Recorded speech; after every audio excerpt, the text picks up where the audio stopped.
Hello बच्चों, let's read this question. The question says, in the adjoining figure, O and O dash are the centers of circle of radii 20 cm and 37 cm.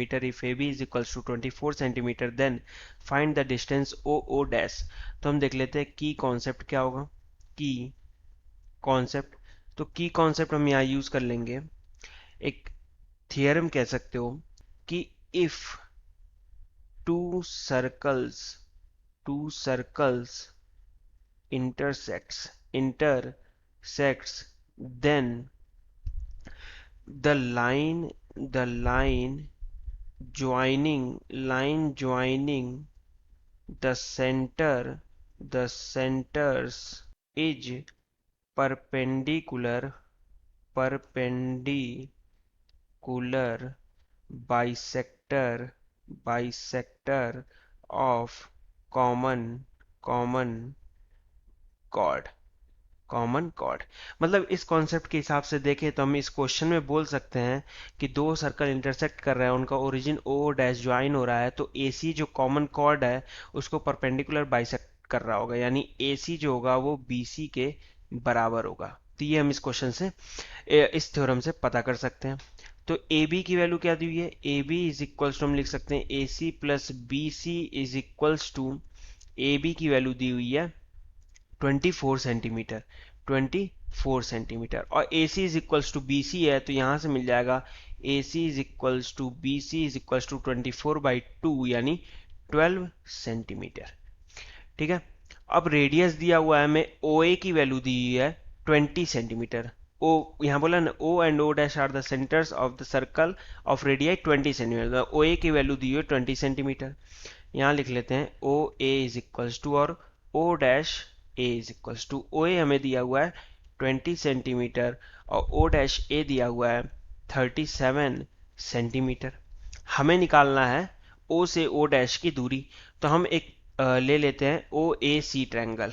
तो triangle OAC, अब ये perpendicular right angle triangle होगा. क्यों? क्योंकि यहाँ पे बोला है कि परपेंडिकुलर बाइसेक्टर होगा, यानी ये एंगल जो है वो 90 डिग्री है और AC is equals to BC भी है. ठीक है. तो अब यहाँ पर हम लगा लेते हैं पाइथागोरस थ्योरम. तो हम लिख सकते हैं कि OA square is equals to AC square plus OC square. तो OA स्क्वायर हमें कितना है? OA स्क्वायर है 20 का स्क्वायर, तो ये हो गया 400 is equals to AC square यानी 12 का स्क्वायर 144 प्लस OC स्क्वायर, तो यहाँ से बन गया OC square is equals to 400 minus 144. तो OC की वैल्यू यहाँ से आ जाएगी 16, सॉरी OC स्क्वायर आ जाएगा, 10 में से 4 जाएगा 6, 9 में से 4 जाएगा 5 और 3 में से 1 जाएगा 2. तो यहाँ OC स्क्वायर 256 आ गया, तो OC की वैल्यू आ गई 16 सेंटीमीटर. तो एक तो पार्ट हम ये रखते हैं. फिर हम देखते हैं ट्रायंगल O डैश AC में. O डैश AC मतलब O डैश ये हुआ A और C ये वाला पार्ट. ठीक है. तो O डैश AC में अगर हम पाइथागोरस थ्योरम लगाएं, क्योंकि ये भी राइट एंगल ट्रायंगल है, तो यहाँ लिख सकते हैं O डैश A का square is equals to AC square plus O dash C का होल स्क्वायर.